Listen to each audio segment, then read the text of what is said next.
today I'm going to talk about the impacts of the Civil War on the Southern American aristocracy. But first of all, let's look at what was the economy prior to this war in those southern states. So the economy of the 11 southern states of the United States was principally based around agriculture. They grow crops such as corn, sugarcane, and cotton. And cotton was the most lucrative crops to grow back then. And in the south of the United States, they produced up to 60% of the whole world production. In fact, some of the planters back then were very rich. They possessed up to hundreds of slaves, and they make a lot of money out of it. And just to show how much riches were back there, almost one half of the 1% of the most richest Americans in 1860 were living in those southern states. But in 1861, with the election of President Abraham Lincoln, 11 states of the south of the United States decided to secede.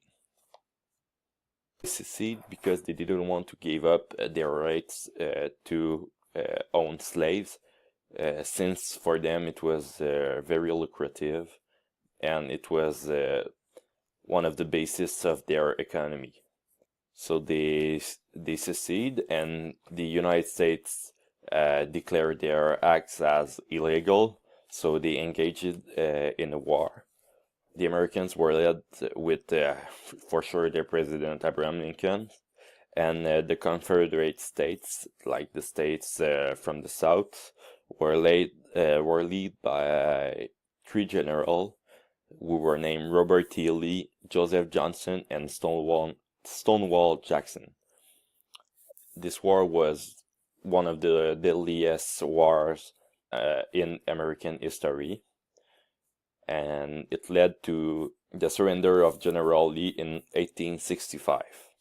So with the surrender of General Lee, it meant that the North, so the United States, had won the war, and it meant that slavery was going to be banished in all of the American states.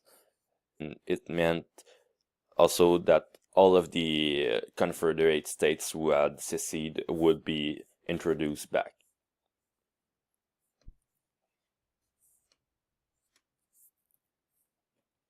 So yeah, the slavery ended, and the United States were once more renewed.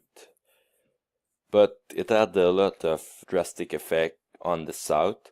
They were also devastating effect for the aristocracy, because like planters, with the end of slavery, they lost up to $3 billion, according to the American Commissioner of Agriculture. And also they lost money since their land was destroyed by the war.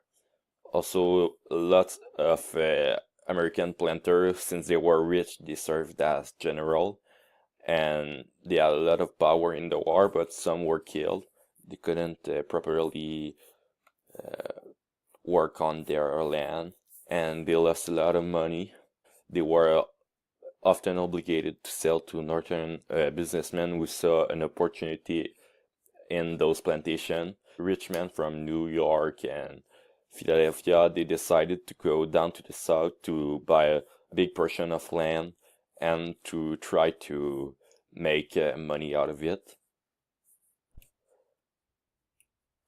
Being now poor, the planters had no choice to leave for the cities, and the ones that had little money put aside, they didn't know what to do with it, so they often bought foolish luxury, like things that they didn't really need, or money that could have been used to buy themselves greater lives, but instead they bought luxury that they didn't really need, like a bit like Stanley thinks Blanche has done with the money from Bellerive.